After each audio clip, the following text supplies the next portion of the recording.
Sales in the Fraser Valley are up 38% year over year, with 1,262 sales in October versus 928 sales in just September. New listings and total inventory fell month over month, so we have sales up, inventory and listings down. So we're in an interesting space right now, and I'm gonna tell you what I think is happening. I think we could be seeing a buy now or compete later kind of scenario.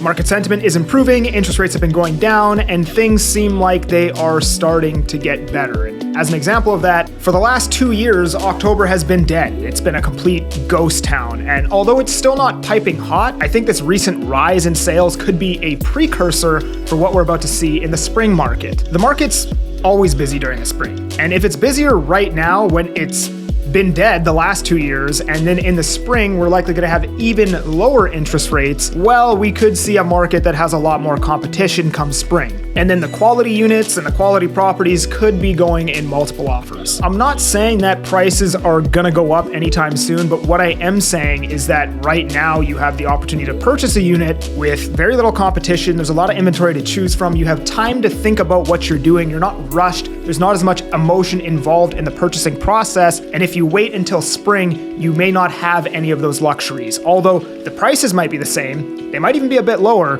but you lose the luxury of all of the other things that I just mentioned. Now, on the flip side of this, things could get worse. Unemployment continues to rise, and maybe Bank of Canada doesn't cut rates as much as what they're planning to right now. But when it comes to investing, which is essentially what you're doing no matter what when you buy a home, whether you're living there or you're investing, either one of those things, you're making an investment in your future.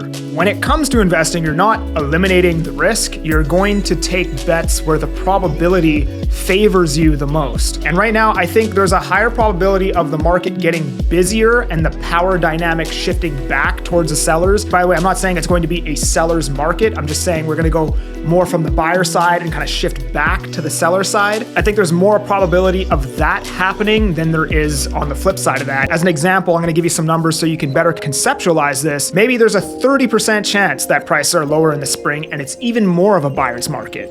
But maybe there's a 70% chance of the market getting busier and some of the power shifting back towards the sellers. So yeah, you could take the 30% bet and maybe prices are lower and it's even easier to buy because it's more of a buyer's market. But there's a 70% chance that maybe it is busier and you lose some of the luxury of having the time to think and not buying out of emotion and competing and all of these things. And these, again, aren't actual numbers. I'm just using these numbers to conceptualize what I'm saying.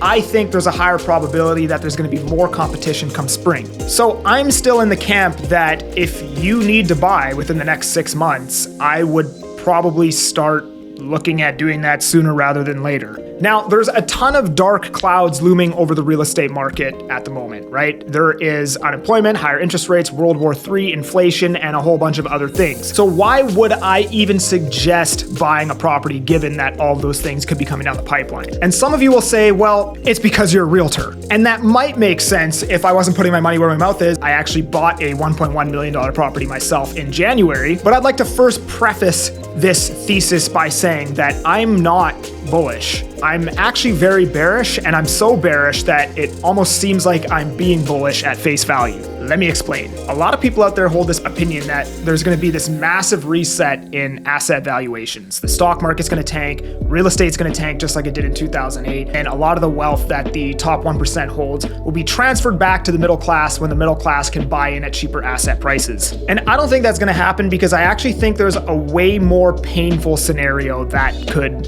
I think, more likely happen. And that would be there is no reset. Asset values keep grinding upwards, slow or fast, doesn't really matter because the middle class is too far behind already. And the consumer's buying power continues to erode. Financial markets have a way of causing maximum pain. No matter what it is, in every cycle, it seems like whatever is the more painful scenario seems to always play out. If the price drops, people lose a shitload of money, but it doesn't go down enough where the masses feel comfortable buying back in, and then it starts to go up again, and then once it's going up, they're like, well, the prices were just here, I don't want to buy up here now because the prices were just here, and then they miss it, and then things just keep going back to the upside. And in this scenario, this causes maximum pain because you have the sellers who bought at the top of the market are now underwater on their purchases, which is a large majority of the market right now, but prices haven't come down enough where the majority of the buyer pool can afford to get back in, or they feel comfortable getting back in. And then what you have is pain on the sell side and you have pain on the buy side. In this scenario,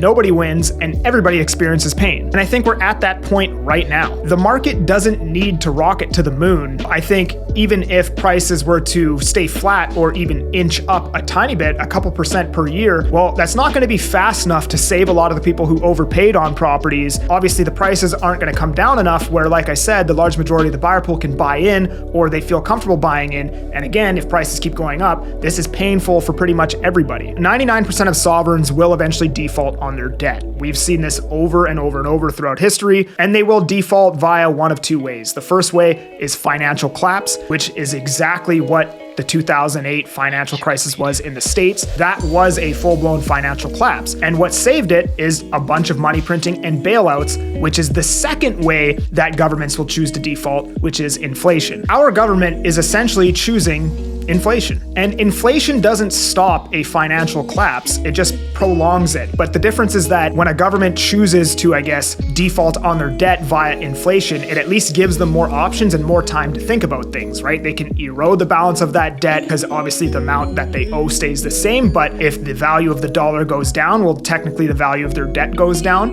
But it also prolongs the amount of time that they have to think about how they're going to pay back that debt in hopes that a new solution comes up. And a new solution, as an example, could be the productivity in our economy increases so much with the implementation of AI that they actually find a new way to pay back that debt. Regardless, our government is clearly choosing inflation. And what that means is anytime we now enter a scenario from here until the end of our current economy where we could see a financial collapse, the government, again, is just going to choose inflation. And if we look at the global liquidity index, you can see that we've just recently started another 4-year-long cycle of injecting liquidity into the markets. So all this being said, I think more stimulus is coming, which will devalue the dollar, and you'll have more dollars in the economy chasing roughly the same amount of assets. And when you have more dollars chasing the same amount of assets, well, the price of those assets has to go up. Our prime minister said it himself. They don't want to drop real estate values because real estate values are the backbone of a lot of people's retirement plan, which is basically another way of saying we are going to choose inflation again. So I have a newsletter where I provide market insights and access to the best deals on the market. I send that out every week. You can join that using the link below. Otherwise, call me if you want to buy or sell. I'm that Agent Kelly, and I'm making moves to move you. Peace.